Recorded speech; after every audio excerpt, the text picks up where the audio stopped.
Okay, so on one of my other channels, I was breaking down the reality of the crisis going on in Africa with water, the children. One of the things that drew me to Africa was my research on Jonestown. Now, Jonestown is in Guyana, which is the only English speaking country in Latin America. There's a large proportion of African Negro type people, as would be classified by anthropologists and whatnot. But in Africa, you have more resources than anything, and people are just bleeding Africa. You have Christian missionaries who go over there for the sole purpose to recruit and brainwash whole villages. Then they help oil companies bring in pipelines, steal everything, steal all the diamonds, steal everything, and it's barbaric and it's sick. And in America, a lot of black people are brainwashed by the educational system, which is on a European model. So black people have to think in accordance with a European set principle, which usually comes out of the Hegelian dialectic. Okay? And there's nothing wrong with studying with Caucasian people if you're Asiatic or black.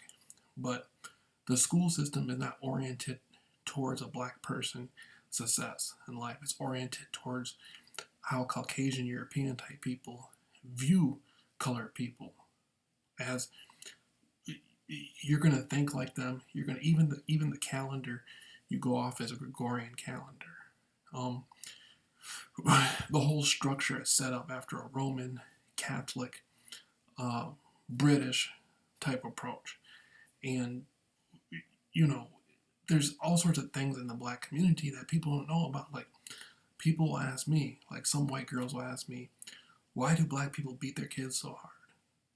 And I explained it to them. I say, well, back in the slave days, women had to beat their kids really hard because if they didn't beat their kids, the slave master might kill them. And there's a lot of black people that don't even know that. They don't even know why they're doing that. It's programming coming from the old Willie Lynch doctrine. There's a lot of other things like soul food uh, came from slavery, how the slave master would eat the better parts of the pig or the cow and leave the rest for the slaves, like pig feet, hog maws, that type of thing, chitlins.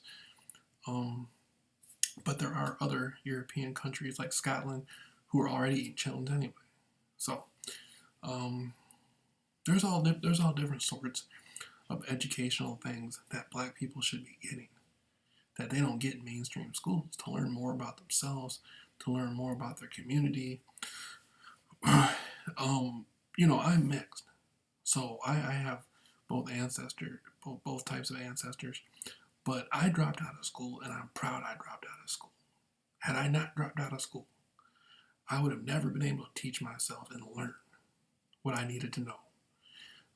I don't look down on people of colored backgrounds and ethnicities for dropping out of school, but I do look down on people if they don't continue to try to expand their horizons.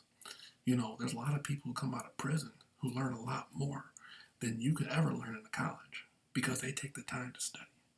And I'm going to break that down a little bit further. Um, the system is set up to penalize you if you become independent and get your own thoughts. Like, the biggest threat to the establishment is somebody who is mentally, spiritually, and psychologically free. For instance, back in the civil rights movement, there was a black man that wanted to go to a university.